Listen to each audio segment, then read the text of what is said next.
semua kebijakan saya, visi misi saya tidak lagi tercover dalam misi vote yang lain. Inilah yang saya sangat bertekad untuk melanjutkan pembangunan ini sesuai dengan yang visi misi saya. Pertama sekali saya hanya bermohon kepada Allah, ya Allah, kalau saya bisa terpilih yang kedua kali, kalau saya tidak mampu melaksanakan cara Islam dan membesarkan agama Allah ini, ya Allah, jangan terpilih lagi saya di Bupati Aceh. Itu misi utama saya dalam ini, untuk melaksanakan cara Islam secara kafah, kemudian melaksanakan pembangunan dari kampung ke kota. Karena pembangunan, kita bangun kampung, otomatis maju kota. Kalau bukan bangun kota, belum tentu majunya kampung. Inilah, dan untuk menyelesaikan misalnya masalah road, jalan yang belum selesai, masalah cara Islam, masalah kebun belum habis kebagi untuk masyarakat.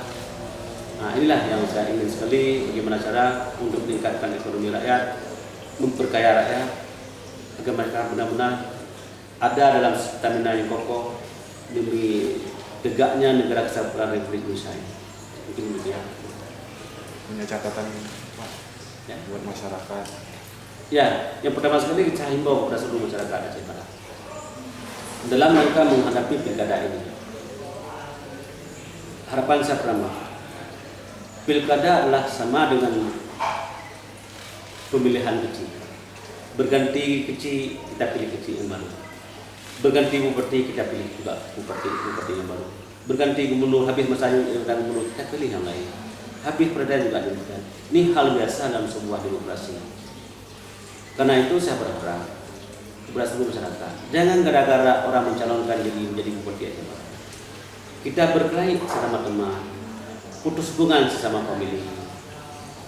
Santunlah kita, berpakat-pakatlah di sana. Kamu tim siapa, kamu dukung siapa, silakan aja. Biarlah sama-sama baik, sama santun. Kenapa? Kalau jagoan kita terpilih, alhamdulillah. Tapi kalau cantiknya jagoan kita nggak terpilih, mau bagaimana kita? Sedangkan kita sudah saling memfitnah, saling adu jotos dengan teman-teman dan famili. Kan nggak mungkin 13 orang itu bisa terpilih semua di Bupati Barat.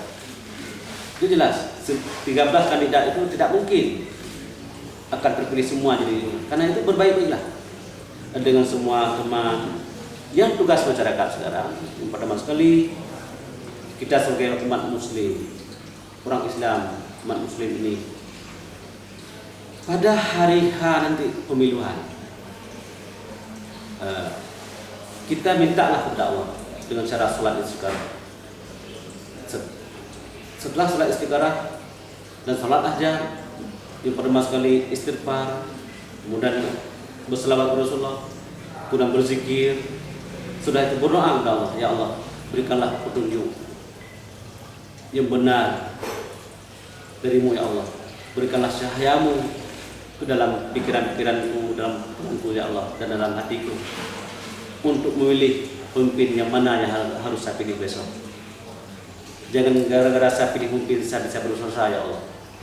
Berilah petunjuk yang mana yang harus saya pilih menjadi pemimpin di depan, yang baik, yang sesuai dengan petunjukmu ya Allah. Cuma itulah yang kita harapkan. Jadi Pak, kalau jika tidak terpilih, pribadi Bapak gimana? Saya sebagai orang muslim yang mempunyai ada ketauhidan, ilmu tauhid, ilmu fikih dan ilmu tasawuf ini, itu semuanya ketentuan Allah. Saya tidak pernah kecuali doa saya tadi, ya Allah, kalau saya terpilih jadi Bupati Aceh Barat, kalau tidak mampu membesarkan agamamu ya Allah, jangan terpilih saya jadi Bupati Aceh Barat. Itu doa yang tulus, yang sangat dalam dari saya. Tidak ada kecewa saya. Besar hati ya Pak? Besar hati saya.